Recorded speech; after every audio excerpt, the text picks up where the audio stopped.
نعمتیں ہیں جنہیں تم جھٹلاتے ہو۔ یہ صورت ہمیں بتاتی ہے کہ ہم اپنے رب کی کسی نعمت کا انکار نہ کریں۔ سورہ رحمان اللہ کی رحمتوں کی لامحدود فہرست کو خوبصورتی سے پیش کرتی ہے۔ یہ دل کو چھو لیتی ہے اور سچے ایمان والوں کی آنکھوں میں آنسو لاتی ہے۔ انسانوں میں حق کو نظر انداز کرنے کی کمزوری ہے۔ ہم جانتے ہیں کہ ہر چیز فانی ہے، اس کے باوجود ہم دنیاوی دولت اور آسائشوں کے حصول میں دیوانے ہیں۔ ہمیں اس بات کا علم ہونا چاہیے کہ اس زندگی میں ہمارے پاس جو کچھ بھی ہے وہ مستقل نہیں ہے۔ ہمارے خاندان اور دوست ہمیں چھوڑ سکتے ہیں، اچھی صحت میں کمی آ سکتی ہے، ہماری دولت ختم ہو سکتی ہے، پھر بھی ہم مغرور اور متکبر رہتے ہیں۔ سورہ رحمان بار بار ہمیں اللہ کا شکر ادا کرنے کی یاد دلاتی ہے، کیونکہ ہمارے پاس جو کچھ بھی ہے وہ ہمارے لیے اللہ کا تحفہ ہے۔ ہمیں چاہیے کہ ہم دنیا کے لیے کام کریں اور نیک اعمال کی کوشش کریں۔ ہمیں معلوم ہونا چاہیے کہ مسلمان ہونے کی حیثیت سے سورہ رحمان کو دل سے سیکھنا امن اور سکون کا باعث ثابت ہو سکتا ہے۔ اپنے آپ کو اللہ کے مختلف احسانات کی یاد دلا کر ہم تناؤ اور ذہنی دباؤ کا مقابلہ کر سکتے ہیں اور اپنے ایمان کو بھی مضبوط کر سکتے ہیں۔ سیدہ فاطمہ الزہرا رضی اللہ تعالیٰ عنہ سے روایت ہے، رسول کریم صلی اللہ علیہ وآلہ وسلم نے ارشاد فرمایا، سورہ حدید، سورہ واقعہ اور سورہ رحمان کی تلاوت کرنے والے کو زمین و آسمان کی بادشاہت میں ساکن الفردوس یعنی جنت الفردوس کا مقیم پکارا جاتا ہے۔ الرحمن اس آیت کی شان و نزول کے بارے میں ایک قول یہ ہے کہ جب سورہ فرقان کی آیت نمبر 60 نازل ہوئی جس میں رحمان کو سجدہ کرنے کا حکم دیا گیا تو کفار مکہ نے کہا کہ رحمان کیا ہے، ہم نہیں جانتے۔ اس پر اللہ تعالیٰ نے سورہ رحمان نازل فرمائی کہ رحمان جس کا تم انکار کرتے ہو وہ وہی ہے جس نے قرآن نازل فرمایا۔ اور ایک قول یہ ہے کہ اہل مکہ نے جب کہا محمد صلی اللہ علیہ وآلہ وسلم کو کوئی بشر سکھاتا ہے تو یہ آیت نازل ہوئی اور اللہ تبارک و تعالیٰ نے فرمایا کہ رحمان نے قرآن اپنے حبیب محمد مصطفیٰ صلی اللہ علیہ وآلہ وسلم کو سکھایا۔ حضور اقدس صلی اللہ علیہ وآلہ وسلم کے پاس قرآن پاک بظاہر حضرت جبرائیل امین علیہ السلام کے واسطے سے آیا، لیکن در حقیقت اللہ تعالیٰ نے اپنے حبیب صلی اللہ علیہ وآلہ وسلم کو قرآن سکھایا۔ مخلوق میں سے حضور پر نور صلی اللہ علیہ وآلہ وسلم کو کوئی استاد نہیں، بلکہ آپ کا علم مخلوق کے واسطے کے بغیر اللہ تعالیٰ کی عطا سے ہے۔ حضور اقدس صلی اللہ علیہ وآلہ وسلم کو قرآن پاک کے متشابہات کا علم بھی دیا گیا، کیونکہ اللہ تعالیٰ نے سارا قرآن اپنے حبیب صلی اللہ علیہ وآلہ وسلم کو سکھایا تو اس میں متشابہات کا علم بھی آ گیا کہ یہ بھی قرآن پاک کا حصہ ہی ہے۔ اللہ تعالیٰ نے حضرت آدم علیہ السلام کو تمام اشیاء کے نام سکھائے جیسا کہ ارشاد باری تعالیٰ ہے، اور اللہ تعالیٰ نے آدم کو تمام اشیاء کے نام سکھائے۔ حضرت داؤد علیہ السلام کو زرہ بنانا سکھائی، چنانچہ ارشاد فرمایا اور ہم نے تمہارے فائدے کے لیے اسے جنگی لباس کی صنعت سکھا دی۔ حضرت سلیمان علیہ السلام کو پرندوں کی زبان سکھائی، جیسا کہ حضرت سلیمان علیہ السلام نے اس کا اظہار کرتے ہوئے فرمایا، اے لوگو ہمیں پرندوں کی بولی سکھائی گئی۔ حضرت عیسیٰ علیہ السلام کو طب توریت اور انجیل کا علم عطا فرمایا گیا۔ ارشاد باری تعالیٰ ہے، اور اللہ تعالیٰ اسے کتاب اور حکمت اور توریت اور انجیل سکھائے گا۔ حضرت خضر علیہ السلام کو علم لدنی عطا فرمایا گیا اور اسے اپنا علم لدنی عطا فرمایا گیا، اور اپنے حبیب صلی اللہ علیہ وآلہ وسلم کو جو کچھ سکھایا اس کے بارے میں ارشاد فرمایا، رحمان نے قرآن سکھایا۔ اور ایک اور مقام پر ارشاد فرمایا، اے محبوب بے شک آپ کو حکمت والے علم والے کی طرف سے قرآن سکھایا جاتا ہے۔ اور ایک اور جگہ واضح طور پر فرما دیا کہ اور آپ کو وہ سب کچھ سکھا دیا جو آپ نہ جانتے تھے۔ اس سے معلوم ہوا کہ سید المرسلین صلی اللہ علیہ وآلہ وسلم کا علم تمام انبیاء کرام علیہ السلام بلکہ تمام مخلوق سے زیادہ ہے۔ دعا ایک عظیم الشان عبادت ہے جس کی عظمت و فضیلت پر بکثرت آیت کریمہ اور احادیث طیبہ وارد ہے۔ دعا کی نہایت عظمت میں سے ایک حکمت یہ ہے کہ دعا اللہ تعالیٰ سے ہماری محبت کے اظہار، اس کی شان الوہیت کے حضور ہماری ابدیت کی علامت، اس کے علم و قدرت پر ہمارے توکل و اعتماد کا مظہر اور اس کی ذات پاک پر ہمارے ایمان کا اقرار و ثبوت ہے۔ ہمارا عقیدہ ہے کہ اللہ تعالیٰ ہمارا خالق و مالک رازق ہے، وہ رب العالمین الرحمن الرحیم الحاکم اور الحکیم اور مالک الملک ہے۔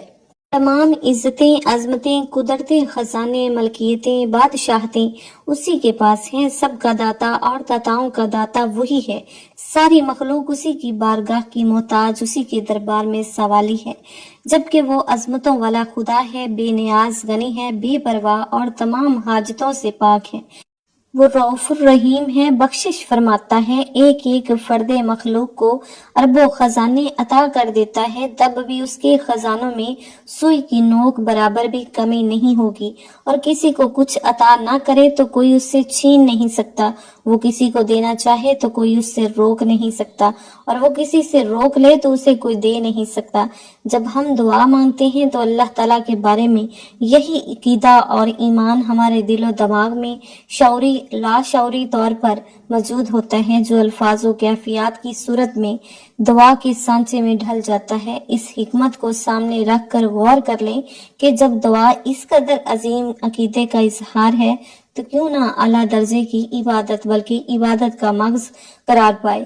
اللہ تعالیٰ کے نزدیک کوئی چیز دعا سے بزرگ و برتر نہیں۔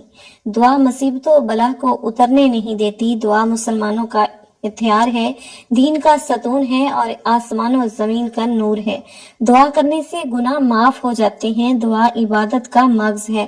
اللہ تعالیٰ دعا کرنے والے کے ساتھ ہوتا ہے۔ جو بلا اتر چکی اور جو نہیں اتری، دعا اس سے نفع دیتی ہے۔ دعا رحمت کی چابی ہے۔ دعا قضا کو ٹال دیتی ہے، دعا بلا کو ٹال دیتی ہے۔ جسے دعا کرنے کی توفیق دی گئی اس کے لیے رحمت کے دروازے کھول دیے گئے۔ ناظرین، اس سورت کا نام ہی اللہ تعالیٰ کا صفاتی نام پر ہے، جو اللہ تعالیٰ کا بہت ہی پیارا نام ہے۔ اس سورت کی تلاوت کا طریقہ ملاحظہ فرما لیجئے۔ آپ نے صبح اٹھ کر جو پہلا کام کرنا ہے، آپ نے وضو کرنا ہے، اور وضو کے بعد آپ نے نماز فجر ادا کرنی ہے، اور نماز کے بعد کوئی اور کام نہیں کرنا، بلکہ آپ نے سورہ رحمان کی تلاوت کرنی ہے۔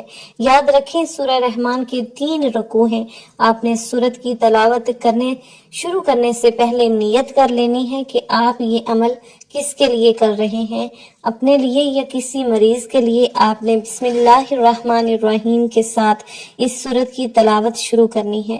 جب آپ پہلے رکوع پر پہنچے تو آپ نے 27 مرتبہ اللہ تعالیٰ کا یہ صفاتی نام یا رحمان پڑھنا ہے۔ 27 مرتبہ یا رحمان یا رحمان یا رحمان پڑھنے کے بعد اگلے رکوع کی تلاوت کرنی ہے، اور اس رکوع کو پورا پڑھنے کے بعد آپ نے 27 مرتبہ اللہ رب العزت کا صفاتی نام یا رحمان پھر 27 مرتبہ پڑھنا ہے۔ اس کے بعد پھر تیسرا رکوع پڑھنا شروع کر دیں۔ سورت کو مکمل کرنے کے بعد بھی آپ نے 27 مرتبہ اللہ تعالیٰ کا صفاتی نام یا رحمان یا رحمان یا رحمان پڑھنا ہے۔ اسی طریقے پر آپ نے سورت کی تلاوت مکمل کرنی ہے، اور آپ نے پانی پر دم کر دینا ہے۔ پانی آپ کوشش کریں کہ پہلے سے اپنے پاس رکھ لیں۔ یہ دم کیا ہوا پانی آپ نے مریض کو پلانا ہے۔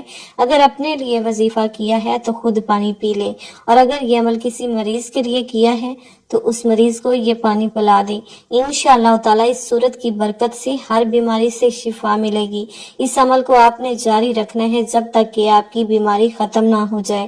آپ نے اس عمل کو جاری رکھنا ہے۔ جتنا یقین کے ساتھ آپ اس عمل کو کریں گے اتنا جلد آپ کو شفا ملے گی۔ عمل کے ساتھ ساتھ نماز کی پابندی لازمی کرنی ہے، اور حسب توفیق روزانہ صدقہ بھی کریں۔ انشاءاللہ تعالیٰ آپ کے جسم کی ہر بیماری ختم ہو جائے گی۔ ویڈیو کے آغاز میں ہم نے بات کی تھی کہ اللہ کے کلام میں بڑی طاقت ہے، لیکن ہمارا یقین کمزور ہے۔ ہمیں چاہیے کہ اللہ کے کلام پر مکمل یقین رکھیں اور اللہ تعالیٰ پر پورا بھروسہ رکھیں۔ وہی ذات ہے جس کے ہاتھ میں شفا ہے۔ جب آپ اس سورت کا عمل اس گمان کے ساتھ کریں گے کہ اللہ تعالیٰ آپ کو اس سورت کی برکت سے شفا دے گا تو اللہ تعالیٰ آپ کو ضرور شفا دے گا۔ محترم ناظرین، یہ آپ کو بتاتے ہیں کہ قرآن مجید کے شفا ہونے میں اللہ تعالیٰ نے قرآن پاک میں کیا ارشاد فرمایا ہے۔ سورہ یسرا کی آیت نمبر 82 میں ارشاد الہی ہے، ترجمہ کہ ہم نے قرآن مجید کو اتارا جو کہ مومنوں کے لیے شفا اور رحمت ہے، یعنی قرآن مجید شفا ہے، قرآن مجید رحمت ہے اور قرآن مجید ہدایات ہے۔ کس کے لیے؟ تو یہ بھی واضح فرما دیا کہ یہ مومنوں کے لیے شفا ہے، جیسا کہ سورہ حامیم سجدہ میں ارشاد ہے، اور ہم نے ایسا قرآن نازل کیا جو تمام مومنوں کے لیے شفا اور رحمت ہے۔ آیت نمبر 44 اس طرح ایک اور جگہ ارشاد ہے، آپ کہہ دیجئے قرآن مجید ان لوگوں کے لیے جو ایمان لائے ان کے لیے ہدایت اور شفا ہے۔ سورہ یونس آیت نمبر 57۔ ان تمام آیات اور ارشادات سے معلوم ہوتا ہے کہ قرآن پاک ایمان والوں کے لیے شفا ہے۔ یہاں آپ کو یہ بھی بتاتے چلیں کہ قرآن پاک ایمان والوں کی کیا نشانیاں بتاتا ہے، یعنی قرآن پاک کے مطابق ایمان والے کون ہوتے ہیں۔ اس بارے میں سورہ انفال کی آیت 2 سے 4 میں ارشاد خداوندی ہے، بس ایمان والے تو وہ ہوتے ہیں کہ جب اللہ کا ذکر آتا ہے تو ان کے دل ڈر جاتے ہیں، اور جب اللہ کی آیت ہے ان کو پڑھ کر سنائی جاتی ہے تو وہ آیت ان کے ایمان کو اور زیادہ تازہ کر دیتی ہے، اور وہ لوگ اپنے رب پر توکل کرتے ہیں جو نماز قائم کرتے ہیں، اور ہم نے جو کچھ ان کو دیا وہ اس میں سے خرچ کرتے ہیں، یعنی جو لوگ سچے مومن ہیں۔ لہٰذا جو کوئی اپنی جسمانی اور روحانی بیماریوں سے نجات حاصل کرنا چاہتا ہے، اس کی خواہش ہے کہ اللہ کی رحمتیں اس پر نازل ہوں اور وہ ہدایات یافتہ لوگوں میں شامل ہو، تو اسے حقیقی معنوں میں ایمان والا بننا ہوگا۔ محترم ناظرین، باحثیت مسلمان ہمیں چاہیے کہ ہم اللہ تعالیٰ پر کامل ایمان رکھتے ہوئے اللہ تعالیٰ سے قرآن کے وسیلے سے شفا طلب کریں۔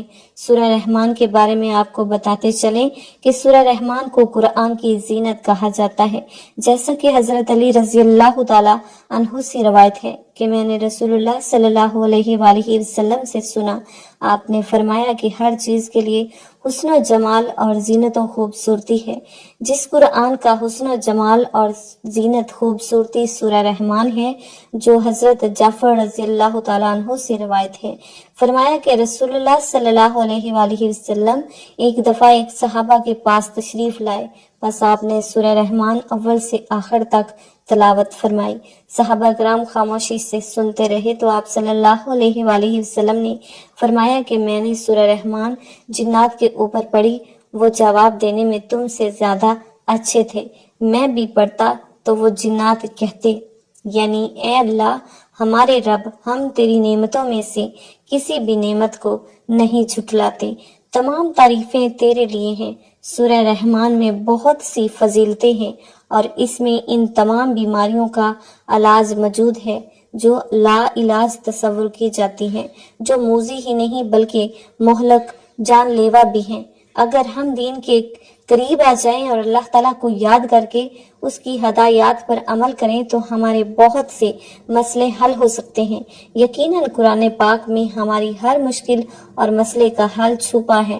ہم کوشش کریں کہ اپنے دین اور قرآن کو جاننے تو یقیناً ہمارے لیے یہ عمل باعث نجات ہوگا۔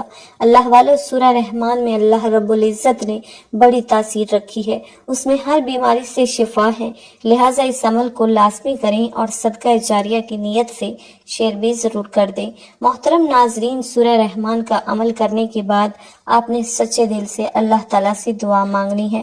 بندہ جب خدا کو قادر مطلق سمجھ کر پورے اعتماد، پورے بھروسے کے ساتھ دعا مانگتا ہے، چاہے وہ کسی بھی زبان میں رب کو پکارے تو اللہ تعالیٰ اس کی پکار ضرور سنتا ہے۔ دعا کا نتیجہ چاہے ہماری مرضی کے مطابق نکلے یا نہیں، وہ ہمارے حق میں ضرور نکلتا ہے۔ دنیا اور آخرت کی کوئی نہ کوئی بہتری ہمیں لازماً ملتی ہے اور کسی نہ کسی برائی سے ہمیں بچا لیتے ہیں۔ اصل چیز اللہ کو اپنا رب سمجھ کر، معبود برحق جان کر، واحد کارساز سمجھ کر اور پوری تڑپ کے ساتھ پکارنا ہے، اس کا نتیجہ لازمی نکلتا ہے۔